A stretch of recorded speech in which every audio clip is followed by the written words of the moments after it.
ఓం శాంతి.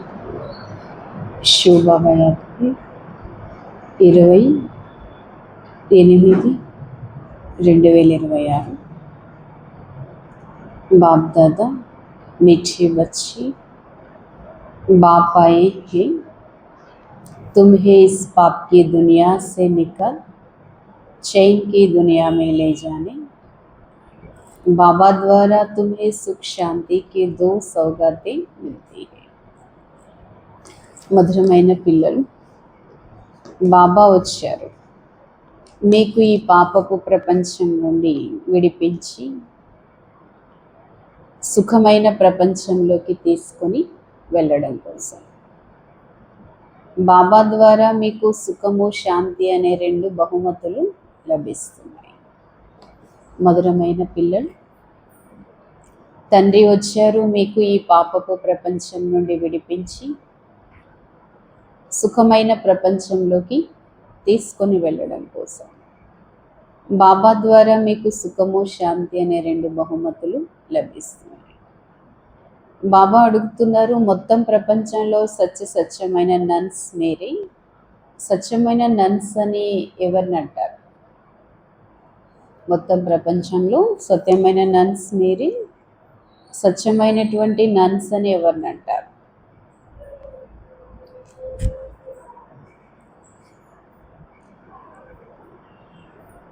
బయట ప్రపంచంలో కూడా నన్స్ ఉంటారు కదా.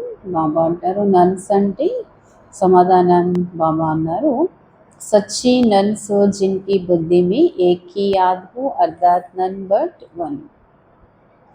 సత్యమైనటువంటి నన్స్ వేరే, ఎవరి బుద్ధిలో అయితే ఒక్క తండ్రి యొక్క స్మృతి అనగా నన్ బట్ వన్. నన్ అంటే కేవలం ఒక్క భగవంతుని తప్ప బుద్ధిలో ఎవరిని కూడా స్వీకారం చేయని వారు ఎవరైతే ఉన్నారో వారిని నన్ అంటారు. ఓ अपने को बल नन्स कहलाती, लेकिन उनकी बुद्धि में सिर्फ एक कृष्ण की याद नहीं, कृष्ण को भी गाड का बच्चा कहे. బయట ప్రపంచంలో కూడా ఉంటారు కదా నన్స్. నన్స్ అని చెప్పుకుంటారు, కానీ వాళ్ళ బుద్ధిలో కేవలం ఒక క్రీస్తు యొక్క జ్ఞాపకాలు ఒక్కటే ఉండవు. క్రీస్తుని కూడా వాళ్ళు భగవంతుని యొక్క కొడుకుగా అనుకుంటారు, అనగా వారి బుద్ధిలో 2 ఉంటారు, కానీ మీ బుద్ధిలో అయితే ఒక్క తండ్రియే ఉంటారు. అందుకని సత్యమైనటువంటి నన్స్ మీరే. మీకు బాబా ఆజ్ఞ ఉంది, పవిత్రంగా ఉండండి. బాబా మనకి ఇచ్చిన ఆజ్ఞ ఏంటి? పవిత్రంగా ఉండండి. పాట ఉంది, ఈ పాపపు ప్రపంచం నుండి మమ్మల్ని దూరంగా తీసుకుని వెళ్ళిపోండి. ఓం శాంతి. మధురమైన ఆత్మిక పిల్లలు పాట విన్నారు. ఎవరు విన్నారు పాట? ఆత్మయే వినింది కదా. ఆత్మను పరమాత్మ అని అయితే చెప్పరు కదా, మనుష్యుల్ని భగవంతుడని కూడా చెప్పరు. అచ్చా, ఇప్పుడు మీరు బ్రాహ్మణులు అయ్యారు కదా, ఇప్పుడు మిమ్మల్ని దేవతలని అయితే చెప్పరు. బ్రహ్మ బాబాని కూడా దేవత అని అయితే చెప్పరు కదా. బలి అంటారు బ్రహ్మదేవత నమః, విష్ణు దేవత నమః. కానీ బాబా అంటారు బ్రహ్మ మరియు విష్ణువుల్లో చాలా తేడా ఉంటుంది. విష్ణువుదైతే దేవతా రూపం, కానీ బ్రహ్మదైతే దేవతా రూపం అని చెప్పరు కదా. ఎందుకంటే బ్రహ్మ అంటే బ్రాహ్మణులకి తండ్రి. ఏ విధంగా బ్రాహ్మణుల్ని దేవతలని చెప్పరు కదా. ఇప్పుడు ఈ విషయాలు మనుషులకు అర్థం చేయించలేరు. ఇవన్నీ కూడా మనుషులకు అర్థం చేయించలేరు. భగవంతుడే ఇప్పుడు మనందరికీ కూడా అర్థం చేయిస్తూ ఉన్నారు. మనుషులు గ్రుడ్డి నమ్మకాల్లో ఉంటారు. ఆ గ్రుడ్డి నమ్మకాల్లో వాళ్ళ నోటికి ఏదొస్తే అది మాట్లాడుతూ ఉంటారు. కానీ ఇప్పుడు మీకు అర్థమైంది కదా, ఆత్మిక తండ్రి పిల్లలైనటువంటి మనందరికీ కూడా చదివిస్తున్నారు. మిమ్మల్ని మీరు ఆత్మగా అర్థం చేసుకోవాలి. బాబా చదివిస్తున్నారు, స్వయాన్ని ఆత్మగా మనల్ని మనమే అర్థం చేసుకోవాలి. నేను ఆత్మను, ఈ శరీరాన్ని తీసుకున్నాను. నేను ఆత్మను 84 జన్మలు తీసుకున్నాను. ఎలా అయితే మనం కర్మ చేస్తూ ఉంటామో దాని అనుసారంగా అలాంటి శరీరాలన్నీ కూడా లభిస్తూ ఉంటాయి.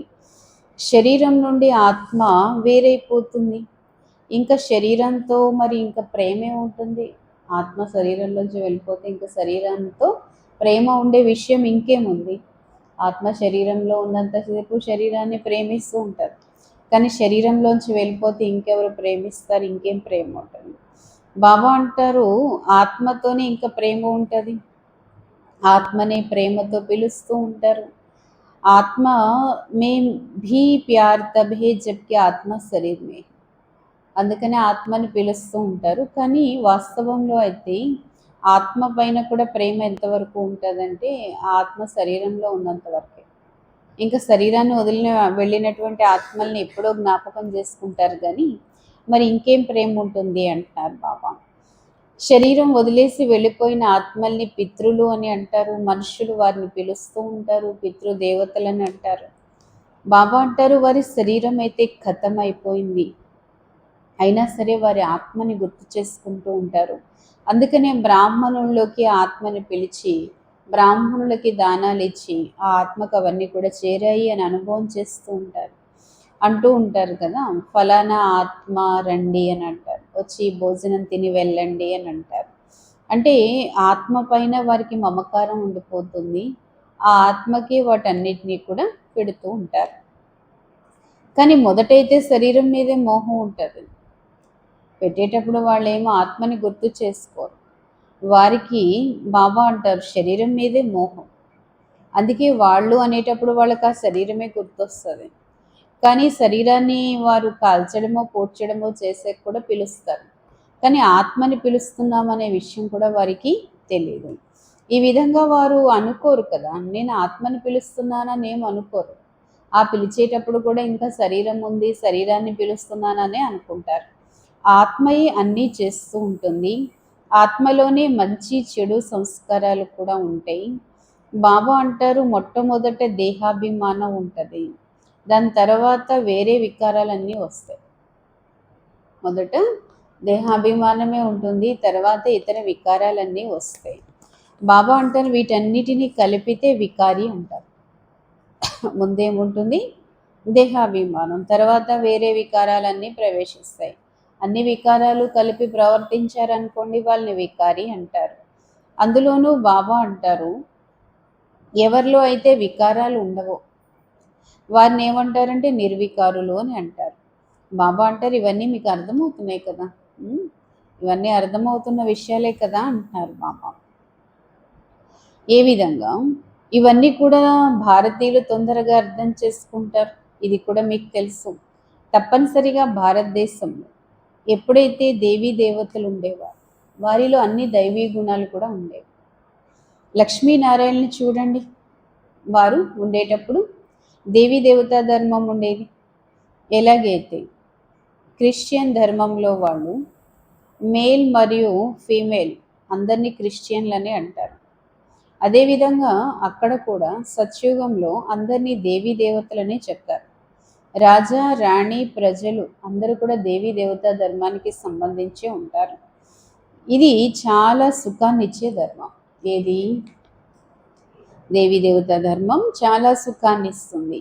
పిల్లలు పాట విన్నారు కదా, ఆత్మ అంటుంది, బాబా నన్ను ఇటువంటి ప్లేస్కి తీసుకుని వెళ్ళిపో, అక్కడ నాకు సుఖము శాంతి ఉండాలి. నేను అక్కడ ఎలా ఉండాలి? సుఖము శాంతితో ఉండాలి. నన్ను అలాంటి ప్లేస్కి తీసుకువెళ్ళిపో. దాన్ని సుఖధామము శాంతిధామము అని అంటారు. బాబా అంటారు, అక్కడ పిల్లలు చాలా సౌఖ్యంగా ఉంటారు, కానీ ఇక్కడ మీరు చాలా అసౌఖ్యంగా ఉన్నారు. బాబా అంటారు, ఇక్కడ ఎవరికి సౌఖ్యమే లేదు. సతయుగంలోని అసౌఖ్యము అనేటటువంటి పదమే ఉండదు. ఆత్మకి తెలుసు, బాబా తప్ప ఎవ్వరు కూడా మనల్ని సౌఖ్యమైన ప్రపంచంలోకి తీసుకుని వెళ్ళలేరు. ఇక సౌఖ్యమైన ప్రపంచంలోకి ఎవరు తీసుకువెళ్ళలేరు. బాబా అంటున్నారు, ముక్తి మరియు జీవన్ముక్తి రెండు బహుమతులు నేను కల్పకల్పం కూడా తీసుకుని వచ్చి మీకు ఇస్తున్నాను. ముక్తి మరియు జీవన్ముక్తి, ఈ రెండు బహుమతుల్ని కల్పకల్పం నేను తీసుకొని వస్తున్నాను. కానీ మీరు మర్చిపోయారు. డ్రామాలో మర్చిపోవడం అనేది కూడా ఉంది. బాబా అంటారు, అందరూ మర్చిపోయిన తర్వాతే నేను వస్తాను. ఇప్పుడు మీరు బ్రాహ్మణులుగా తయారయ్యారు, మీకు నిశ్చయం ఉంది. మనం ఎన్ని జన్మలు కంప్లీట్ చేసాం? బాబా అంటారు 84 జన్మలు అయిపోయాయి. ఎవరైతే పూర్తిగా జ్ఞానాన్ని స్వీకారం చేయలేరో వాళ్ళైతే ఎప్పుడొస్తారు?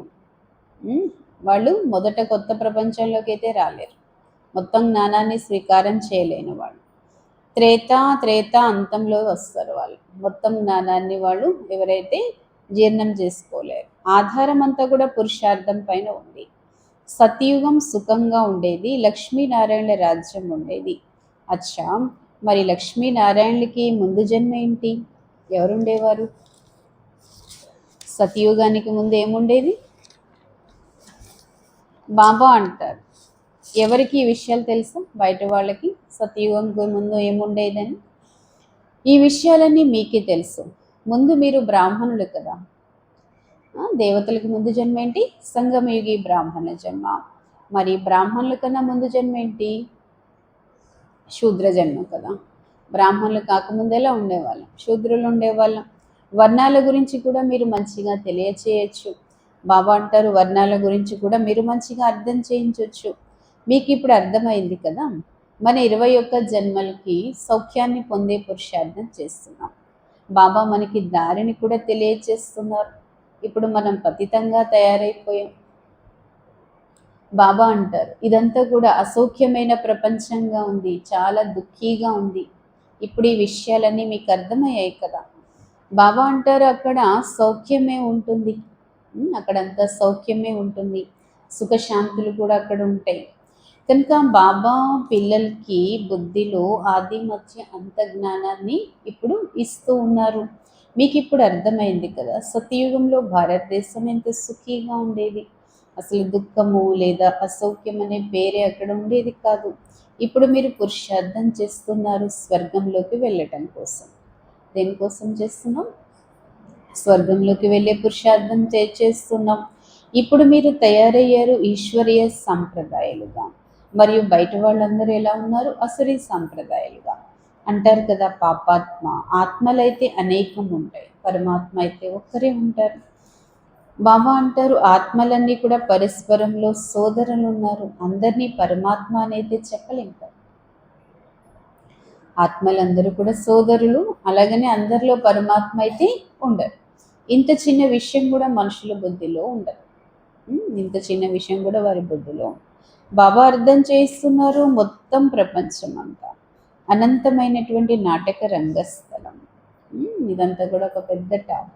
ఇందులో కూడా మళ్ళీ చిన్న చిన్న టాప్స్ ఉంటాయి. నీటిపైన చిన్న చిన్న మూతల్లాగా బాబా అంటారు సృష్టి అంతా కూడా నీటిపైన ఉన్న ఒక పెద్ద మూతలా ఉంది.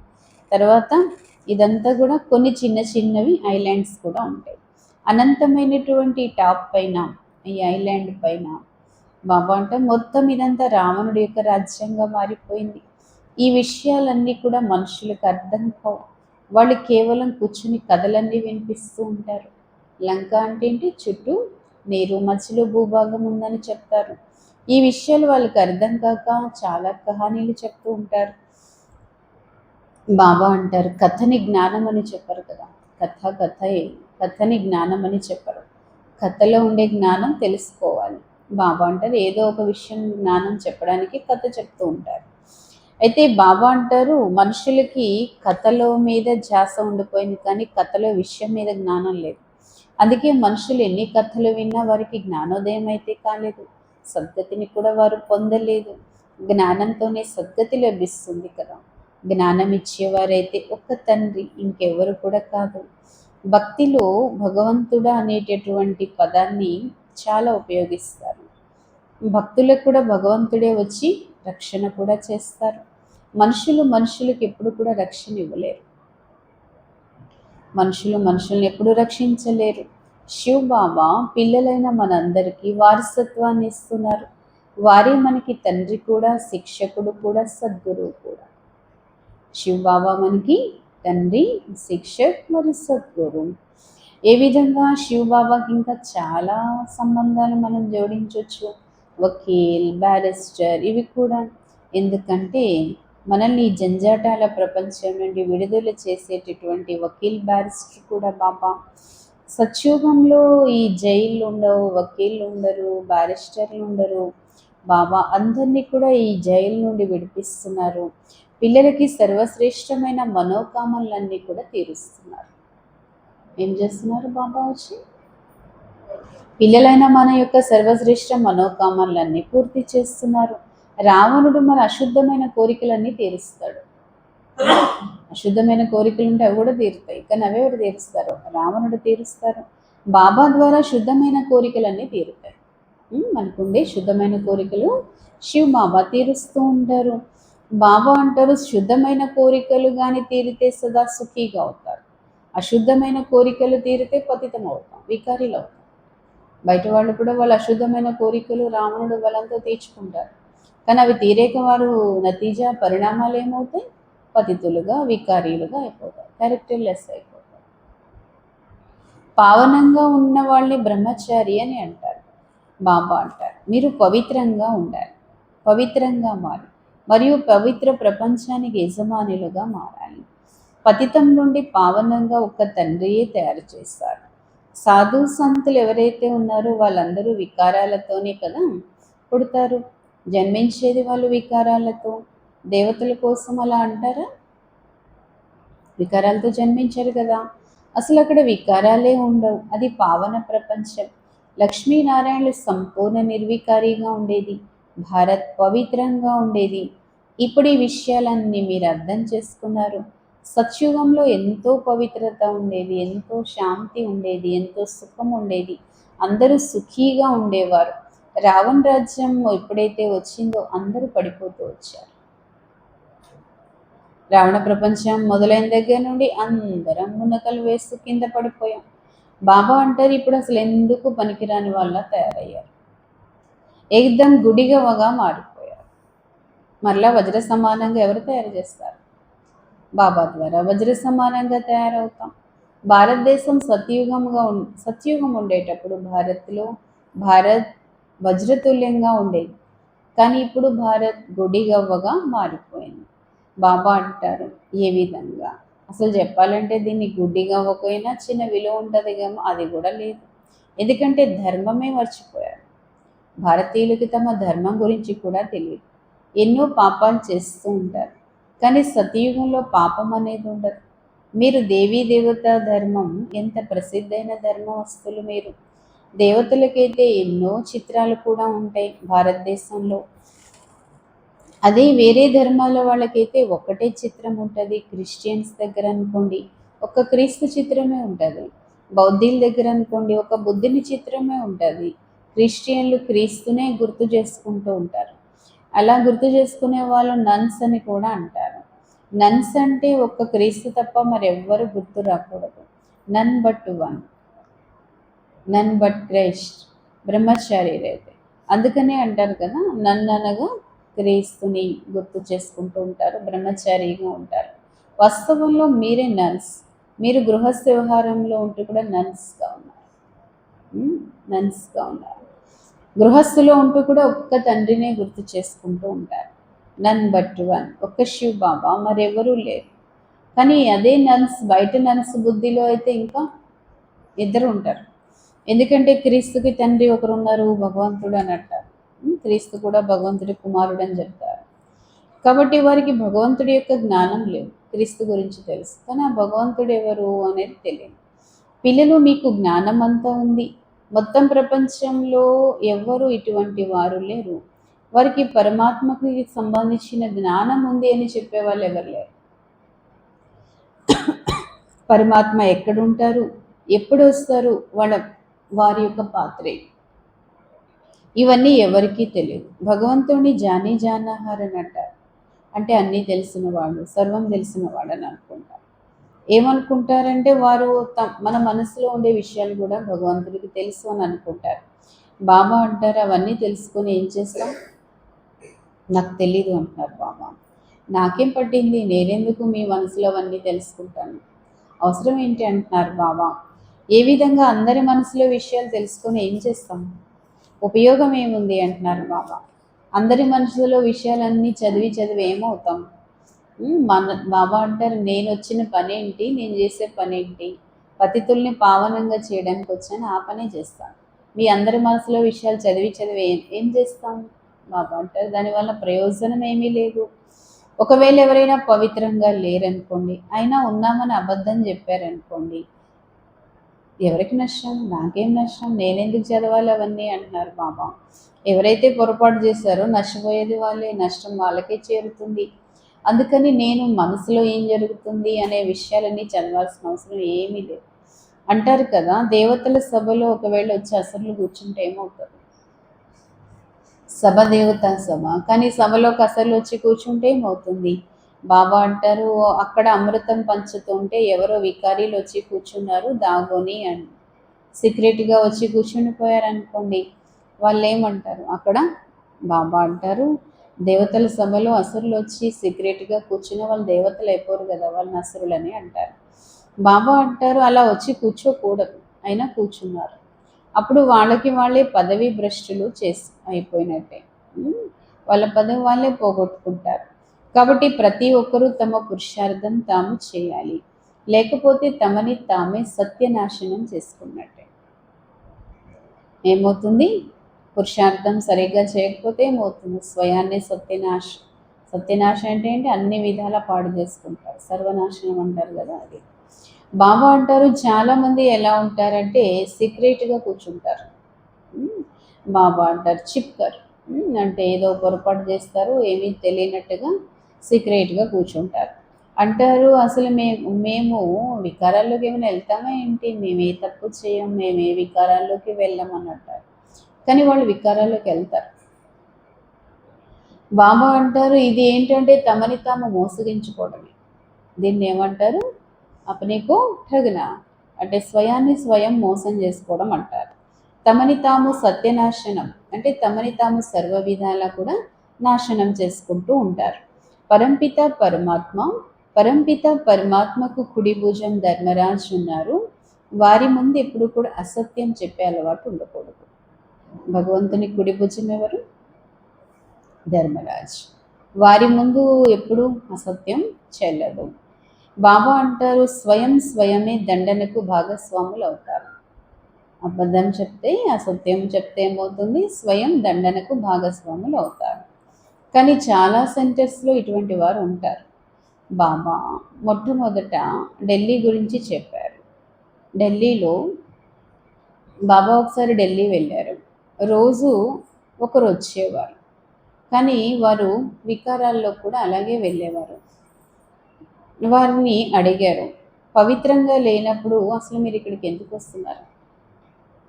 మీరు పవిత్రంగా ఉండట్లేదు కదా, ఎందుకు ఇక్కడికి రావడం ఎందుకు అని అడిగితే వారు ఏమన్నారంటే, నేను ఇక్కడికి రాకపోతే ఎలా నిర్వికారి అవుతాను? ఇక్కడికి వస్తూ ఉంటే కనీసం నేను ఎప్పుడైనా మారుతాను, రావటమే మానేస్తే నేను ఎలా మారగలను? అందుకే నేను మారడానికే వస్తున్నాను, మారాలనే వస్తున్నాను అని అన్నారట. నాకు పవిత్రత ఇష్టమే, కానీ నేను పవిత్రంగా ఉండలేకపోతున్నాను. వస్తూ ఉంటే నేను ఉండగలనేమో అనే ప్రయత్నంలో నేను వస్తున్నానని చెప్పారంట. అంటే నేను ఎప్పటికైనా మారుతాను,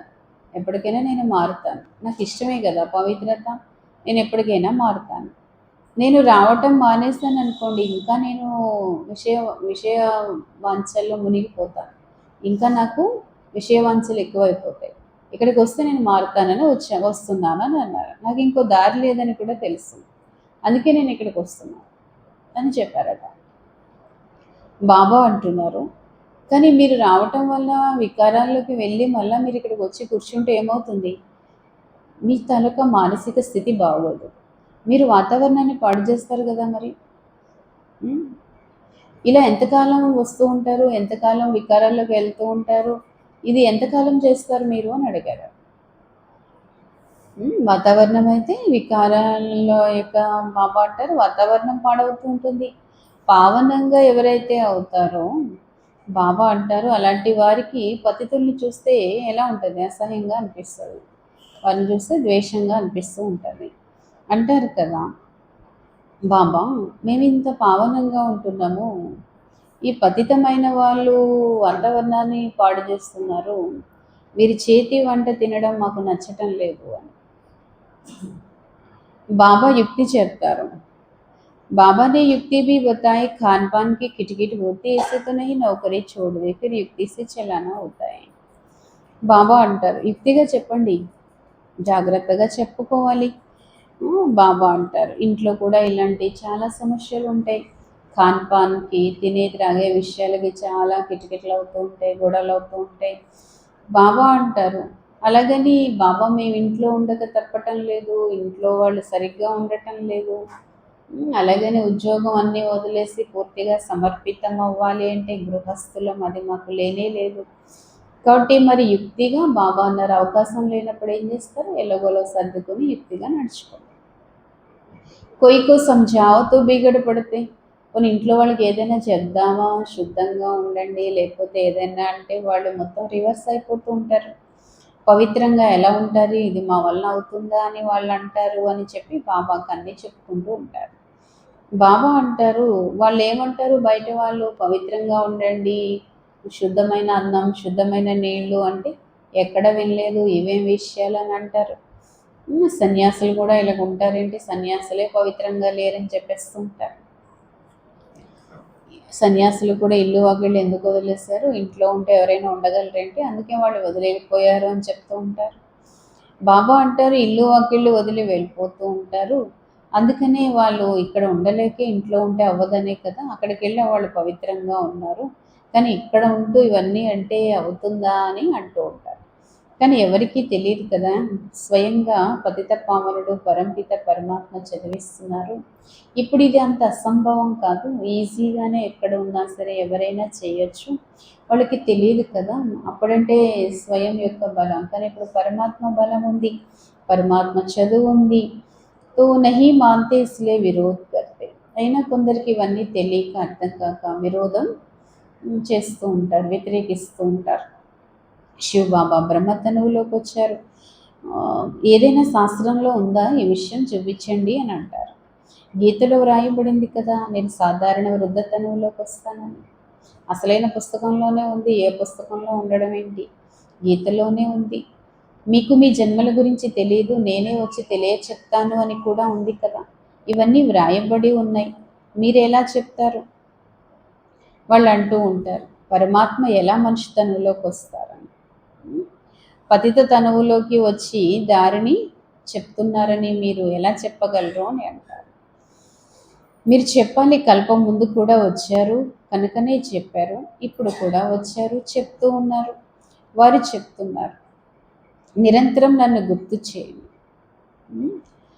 నేను పరంధామంలో ఉండేది, నేను ఇప్పుడు అవతరించాను మీకోసం, మీరు ఇప్పుడు నన్ను గుర్తు చేయండి. శ్రీకృష్ణుడు బాబా అంటారు, శ్రీకృష్ణుడు శరీరధారి, అతను మూలవతనంలో అయితే ఉండరు, నన్ను ఒక్కడిని గుర్తు చేయండి అని కూడా అతను చెప్పరు కూడా. పరంపిత పరమాత్మ సాధారణ తనువులో ప్రవేశించి పిల్లలైన మనకి చెప్తున్నారు నన్ను ఒక్కడిని నిరంతరం గుర్తు చేయండి అని. యోగాగ్నితోనే పాపాలన్నీ కట్ అవుతాయి, అందుకనే నన్ను పతిత పావన అని అంటారు. పతిత పావనుడు తప్పకుండా, పతిత పావన్ అంటే ఆత్మల్నే కదా పావనంగా చేస్తారు. బాబా అంటారు పతితంగా అయ్యేది కూడా ఆత్మే కదా పతితంగా తయారవుతుంది. బాబా చెప్తున్నారు మీరు పవిత్రాత్మ, 16 కళ సంపూర్ణాత్మ, కానీ ఇప్పుడైతే ఏ కళలు లేవు, బిల్కుల్ పతితంగా మారిపోయారు. ఇప్పుడు ఎలా ఉన్నారు అందరూ, ఏ కళలు లేవు, పూర్తిగా పతితంగా మారిపోయారు. నేను కల్పకల్పం వచ్చి మీకు అర్థం చేస్తూనే ఉన్నాను. ఆత్మ ఈ సమయంలో కామచితి మీద కూర్చొని పతితంగా మారిపోయింది. బాబా వచ్చారు, జ్ఞానచితి పైన కూర్చోబెట్టి మిమ్మల్ని పావనంగా తయారు చేస్తున్నారు. భారతదేశంలో పవిత్రమైన ప్రవృత్తి మార్గం ఉండేది, ఇప్పుడంతా కూడా అపవిత్రమైన ప్రవృత్తి మార్గం తయారైంది. బాబా అంటారు ఈ సమయంలో ఎవరికి సౌఖ్యమే లేదు, ఎవరికి సౌఖ్యమే లేదు. బాబా అంటారు ఇద్దరు కూడా జ్ఞాన చితి మీద కూర్చోండి. ప్రతి ఆత్మ తమ తమ కర్మల అనుసారంగా శరీరం అనేది లభిస్తుంది. ఈ జ్ఞానాన్ని తెలుసుకొని ఇద్దరు కూడా జ్ఞాన చితి మీద కూర్చోవాలి. ఈ విధంగా కాదు కదా, నెక్స్ట్ జన్మలో కూడా ఇప్పుడు ఎవరు పతిగా ఉన్నారో అతను కూడా తర్వాత జన్మలో కూడా అతనే పతి, లేకపోతే తర్వాత జన్మలో కూడా ఆమె పత్ని వస్తుంది. ఈ జన్మలో నాకు పత్ని అంటే నెక్స్ట్ జన్మలో కూడా ఆమె పత్ని, అలా ఏం లేదు. నెక్స్ట్ జన్మలో కూడా పతి పత్నిలుగా ఇలాగే కలిసి ఉంటాం. మళ్ళా కలుస్తాం. ఏం లేదు అలాంటి గ్యారెంటీలు ఏం లేవు అలాంటి వాటన్నిటికీ అంటారు బాబా. నహి బాబా అంటారు అంతంత రేస్ చేయలేరు కదా. ఉమ్, ఈ వీళ్ళే పతి వీళ్ళే పత్ని అలాగే కంటిన్యూగా అలా ఏం లేదంటున్నారు బాబా. అంతంత ఒకేలాగా ఇద్దరు రేస్ చేయలేరు, ఒక్కొక్కరు వారి వారి కర్మల అనుసారంగా ఉంటుంది. జ్ఞాన మార్గంలోకి వచ్చినా కూడా ఇద్దరు ఒకలాంటి పురుషార్థం చేయరు. ఎవరి రేసుని బట్టి వాళ్ళకి పదవి ఉంటుంది. ఇద్దరు ఒకేలా రేస్ చేస్తారంటే ఒకేలాంటి పదవి పొందారు. ఇదంతా కూడా చదువు. ఈ చదువులో ఎవరికి ఎలాంటి పదవులు వస్తాయో, వాళ్ళు పతి పత్ని అయినా కూడా వాళ్ళ పురుషార్థం ఎలా ఉంటుందో, నెక్స్ట్ జన్మలో కూడా సమానమైన స్టేజెస్ ఏమి ఉండవు. కాబట్టి బాబా అంటారు ఇదంతా చదువు. ఈ చదువులో ఎవరు ముందుకెళ్తారో ఎవరు వెనక్కి వెళ్తారో ఇదంతా చాలా లోతైన విషయాలు. అజ్ఞాన కాలంలో అవ్వచ్చేమో ఏమని, అజ్ఞానంలో ఏవైనా కొందరు ఉంటారు, చాలా ప్రేమతో ఉంటారు, పరస్పరం పతి పత్ని, చాలా నమ్మకాలు విశ్వాసాలు ఉంటాయి. వారి మనోకామన అనుసారంగా ఒకేలా జన్మించాలి, మళ్ళీ ఇలాగే జన్మించాలి, ఏవో కొన్ని ఉంటాయి. చాలా జాగ్రత్త అంటే వారికి పరస్పరంలో అంత నమ్మకాలు ప్రేమలు ఉంటాయి. ఏమో అక్కడ ఏదైనా సాధ్యం అవ్వచ్చేమో. కానీ జ్ఞాన మార్గంలో మాత్రం ఇద్దరు వచ్చినా ఇద్దరు ఒకలా పురుషార్థం చేయరు. ఇద్దరు ఒకేలా రేస్ చేయడం అనేది అంత సులువైన విషయం కాదు. కనుక దీనిలో గ్యారంటీ ఏం లేదు, ఎవరు ముందుకు వెళ్తారో ఎవరికి ఎక్కడికి వెళ్తారో ఏం చెప్పలేం. బాబా అంటారు అది పతిత వికారి మార్గంలో వాళ్ళకి దేహాభిమానం యొక్క ప్రేమలు ఉంటాయి. అందులోని ఇద్దరు ఒకలాంటి భావాలతో ఉంటే ఏమో అక్కడ ఏమైనా సాధ్యపడుతుందేమో. కానీ ఇక్కడ మాత్రమో ఇంకా ఎలాంటి వాళ్ళు ఉంటారంటే లౌకికంలో కూడా చాలా ప్రేమలు నమ్మకాలు ఉండేవాళ్ళు ఒకప్పుడు ఉండేవారు. పతి కానీ మరణిస్తే ఆ పత్ని వెళ్ళి ఆ చితి మీద అతనితో పాటు కాలిపోయేది. సతీ సహగమనం అనేవారు అప్పుడు. ఇంకా భర్త చనిపోయాక ఇంకా భార్య ఉండడానికి లేదు, నేను ఉండినా అనవసరమని ఆమె కూడా వెళ్ళి చితి మీద కాలిపోయేది. అలాంటి అంత నమ్మకాలు అంత ప్రేమలు అవన్నీ అప్పుడు ఉండేవి. ఏమో అప్పుడు ఏమైనా అలాంటివి సాధ్యపడతాయేమో కానీ ఇప్పుడైతే మాత్రం కాదంటున్నారు బాబా. జ్ఞాన మార్గంలో ఒక్కలా పురుషార్థం చేయడం అంత సులువేం కాదు. నెక్స్ట్ జన్మలో వెళ్ళి మళ్ళీ నేను కలవాలి కాబట్టి ఇద్దరం ఒకసారి చనిపోతే మళ్ళీ కలిసి జన్మిస్తాం అలాంటి భావాలతో చనిపోయేవారు అప్పుడు. బాబా అంటారు ఏం తెలుస్తుంది తర్వాత జన్మలో, ఒకవేళ జన్మించిన వీళ్ళ పతి వీళ్ళ పత్ని అని ఏమైనా తెలుస్తుందో ఏంటంటున్నారు. వాళ్ళ యొక్క భావనల్లో అలా పెట్టించుకుంటారు కానీ మోహంతో తర్వాత జన్మలో వీళ్ళు నా పతి పత్ని అని ఏం గుర్తుంటారు. ముందు జన్మలు అన్నీ గుర్తుంటాయి ఏంటి ఎవరికైనా జన్మించే కంటున్నారు బాబా. మీరు ఇప్పుడు బాబాతో పాటు జ్ఞానచితి మీద కూర్చున్నారు. ఈ చీచీ శరీరాన్ని వదిలి వెళ్ళిపోవాలి. ఇప్పుడు మనం ఎక్కడ కూర్చున్నాం, జ్ఞానచితి మీద కూర్చున్నాం. బాబాతో పాటు ఈ శరీరం వదిలేసి ఆత్మ వెళ్ళాలి. ఇప్పుడు మీకు ఇవన్నీ కూడా తెలుసు. వాళ్ళకి ఇవన్నీ కూడా బాబా అంటారు ఉనుకోతో నహీ రేతా కి హమ్ ఆగే జన్మే ఏసే థే. ఎవరికైనా సరే ఆత్మ శరీరం వదిలి వెళ్ళిపోయిన తర్వాత గుర్తుంటుంది నేను ముందు జన్మలో అలా ఉన్నాను అక్కడ ఉన్నాను, ఏమి గుర్తుండదు. బాబా అంటారు మీకు కూడా గుర్తుండవు. మీరు సత్యుగానికి వెళ్ళాక కూడా మీకు ఏమీ గుర్తుండవు. ఈ జ్ఞానం కూడా గుర్తుండదు. మీ బుద్ధిలో ఇప్పుడు మీకు అయితే అన్ని విషయాలు తెలిసి ఇప్పుడు అన్నీ గుర్తుంటే మీకు ఇప్పుడు ఒక ముఖ్యమైన లక్ష్యం ఉంది. మీకు ఇది కూడా తెలుసు, మమ్మ బాబా లక్ష్మీ నారాయణ అవుతారు. విష్ణు అంటే దేవత, ప్రజాపిత బ్రహ్మను దేవత అని చెప్పరు. ప్రజాపిత బ్రహ్మను దేవత అని చెప్పరు. బ్రహ్మసో దేవత అవుతారు. బాబా అంటారు బ్రహ్మసో దేవత అంటే బ్రహ్మయ్య దేవత అవుతారు కదా. బ్రహ్మ సో విష్ణు, విష్ణు సో బ్రహ్మ. బాబా అంటారు బ్రహ్మ విష్ణు ఎలా అవుతారు, విష్ణు బ్రహ్మ ఎలా అవుతారు. ఇప్పుడు మీరు ఇవన్నీ తెలుసుకున్నారు. ఇప్పుడు అన్ని విషయాలు మీకు అర్థమయ్యాయి. ఇప్పుడు మీకు తెలుసు ఏ విధంగా సౌఖ్య ప్రపంచం అంటే కేవలం స్వర్గం. ఎవరైనా మరణిస్తే అంటారు స్వర్గస్థులయ్యారు అని. అంటే బాబా అంటారు సుఖంలోకి వెళ్ళిపోయారని. అంటే అసౌఖ్యమైనటువంటి ప్రపంచము అంటే పతితమైన ప్రపంచం. అసౌఖ్యము అంటే పతితంగా ఉంటారు. సౌఖ్యం అంటే అక్కడ స్వర్గంలో సుఖంగా ఉంటారు. బాబా అంటున్నారు మిమ్మల్ని మీరు ఆత్మ అని భావిస్తూ తండ్రిని గుర్తు చేయండి. వికర్మలన్నీ వినాశనం అవుతాయి. మిగతా విస్తారంగా ఇంకా తెలుసుకోవాల్సినవి ఏమున్నాయి అంటారు బాబా. బాబా అంటారు ఇవన్నీ కూడా బాబా అయితే సారయుక్తంగా చెప్తున్నారు, అర్థం చేసుకోవాలి, స్మృతి చేయాలి, వికర్మలు వినాశనం చేసుకోవాలి, విస్తారంగా చెప్పాల్సి వచ్చినప్పుడు చెప్పాలి. బాబా అంటారు విస్తారంగా తెలుసుకోవాల్సి ఉంటుంది, కానీ సారమైతే ఇది. బాబా జ్ఞాన సంపన్నులు, మిమ్మల్ని కూడా తమ సమానంగా జ్ఞాన సంపన్నంగా తయారు చేస్తున్నారు. తండ్రిని స్మృతి చేయడం ద్వారా సతో ప్రధానం అవుతారు. ఇది ఆత్మ చేసే రేస్. ఆత్మ చేసే రేస్. ఎవరైతే ఎక్కువగా స్మృతి చేస్తారో వారు త్వరగా తయారవుతారు. యోగం మరియు చదువు యొక్క రేస్ ఇదే రేస్. యోగం రేస్, చదువు రేస్. స్కూల్లో కూడా రేస్ జరుగుతుంది కదా. బాబా అంటారు ఎవరైతే ఎక్కువ మంది స్టూడెంట్స్ ఉంటారో అందులో ఎవరైతే నెంబర్ 1 వెళ్తారో వాళ్ళకి స్కాలర్షిప్ కూడా ఉంటుంది. బాబా అంటారు तो एक ही पढ़ाई लाखों करोड़ों आत्माओं के लिए होती है. బాబా అంటారు చదువు అయితే ఒకే చదువుని లక్షల మంది కోట్ల మంది కూడా చదువుతూ ఉంటారు. ఎన్నో స్కూల్స్ ఉంటాయి, అందులో లక్షలు కోట్ల మంది విద్యార్థులు ఉంటారు. ఒకే విషయాన్ని వాళ్ళు, ఒకే క్లాస్ వాళ్ళు ఒకే విషయాన్ని కూడా చదువుకుంటారు. కానీ అందులో కూడా నెంబర్ 1 అయ్యే వాళ్ళు ఉంటారు. లక్షల్లో కోట్లలో కూడా ఒకరో ఇద్దరో 10 మందో నెంబర్ 1 అవుతారు. ఇలా నెంబర్స్ అయితే ఉంటాయి. అలాగే ఇది కూడా బాబా ఇన్ని కోట్ల మందికి మనకి చదివిస్తూ ఉన్నారు. బాబా అంటారు ఈ చదువు కూడా మీరు చదవాలి, రేస్ చేయాలి, జ్ఞానయోగాల్లో ముందుకు వెళ్ళాలి, అందరికీ దారి చెప్పాలి, అందులకి ఊతకర్రగా మారాలి. ఇంటింటికి కూడా బాబా సందేశాన్ని పంపించాడు. अच्छा मीठे मीठे सिखलतों बच्चों प्रति माता पिता बाप दादा का याद प्यार और गुड मॉर्निंग. रूहानी बाप की रूहानी बच्चों को नमस्ते.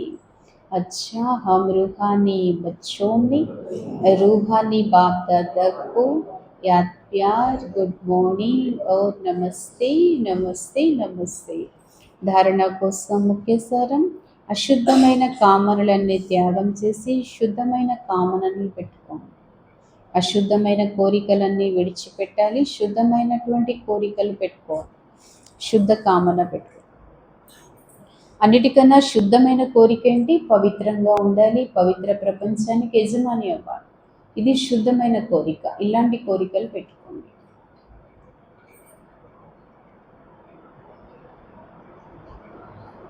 ఏదైనా తప్పు చేసినప్పుడు దాన్ని దాచి ఉంచొద్దు. తప్పుని దాచటం అంటే మనల్ని మనం మోసం చేసుకోవటమే.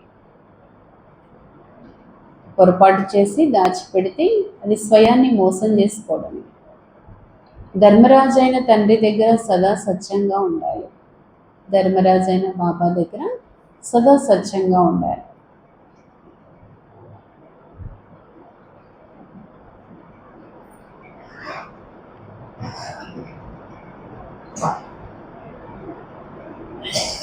రెండు, జ్ఞానచితి మీద కూర్చోవాలి, ఈ చదువులో రేస్ చేయాలి. జ్ఞానచితి పైన కూర్చోవాలి, ఈ చదువులో రేస్ చేయాలి. భవిష్యత్తు కొత్త ప్రపంచంలో ఉన్నతమైన పదవిని పొందాలి.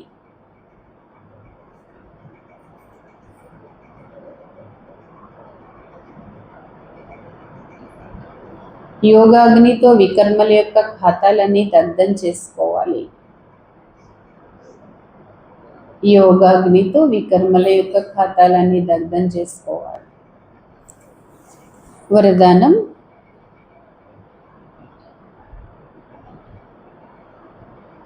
బుద్ధి యొక్క ప్రీతి యొక్క ప్రీతమునితో జోడించి సదా సన్ముఖతని అనుభూతి చేయించి, బుద్ధి యొక్క ప్రీతి ఒక ప్రీతముడితో జోడించి సదా తండ్రిని ఎదురుగా అనుభూతి చేసుకుని విజయరతన్ భవ. ప్రీతి బుద్ధి అంటే బుద్ధి యొక్క దీక్ష ఒక ప్రీతమునితో జోడింపబడి ఉండాలి. ఎవరికైతే ఒక్క ప్రీతమునితో ప్రీతి ఉంటుందో వారికి ఇంకా ఇతర ఏ వ్యక్తులతో వైభవాలతో ప్రీతి జోడింపబడదు. ఎవరికైతే ఒక ప్రీతముడైన బాబాతో ప్రీతి ఉంటుందో వారికి అన్య ఏ వ్యక్తులతో వైభవాలతో ప్రీతి జోడింపబడదు. వారు సదా బాగ్దాదాని తమ యొక్క ఎదురుగా అనుభూతి చేసుకుంటూ ఉంటారు. వారి మనస్సులో శ్రీమతానికి విపరీతమైన సంకల్పాలు వికల్పాలు కూడా రావు. వారి మనస్సులో ఎప్పుడు శ్రీమతానికి వ్యతిరేకమైన వ్యర్థమైన ఆలోచనలు వికారి ఆలోచనలు అనే వారి మనస్సులో ఎప్పుడు ఉత్పన్నం కావు. వారి నోటి నుంచి కానీ వారి మనస్సులో కూడా ఎప్పుడు ఒకటే శబ్దం ఉంటుంది, బాబా నీతోనే కూర్చుంటాను, నీతోనే తింటాను, నీతోనే సర్వ సంబంధాలు జోడిస్తానని. వారి నోటితోనైనా అదే అంటారు, మనసులో కూడా వారి యొక్క మాట అదే. బాబా తుమ్హీ సే ఖాऊं తుమ్హీ సే బైఠూं. బాబా నీతో కూర్చుంటాను, నీతోనే తింటాను, నీతోనే సర్వ సంబంధాలు. సదా ఈ విధంగా ప్రీతి బుద్ధిలో ఉంటారు. కాబట్టి అటువంటి వారిని విజయరత్నాలని చెప్తారు. స్లోగన్ चाहिए चाहिए का సంకల్ప్. కావాలి కావాలి కావాలి కావాలి అనే సంకల్పం వస్తుంది అంటే అది కావాలి, ఇది కావాలి, అలా కావాలి, ఇలా కావాలి. ఈ సంకల్పం రాయటం అంటే రాయల్గా అడుక్కునే సంస్కారం. రాయల్గా అడుక్కునే సంస్కారం. కావాలి కావాలి కావాలి, ఇది రాయల్గా అడుక్కునే సంస్కారం. ఈ సంస్కారం మనకు ఉండకూడదు.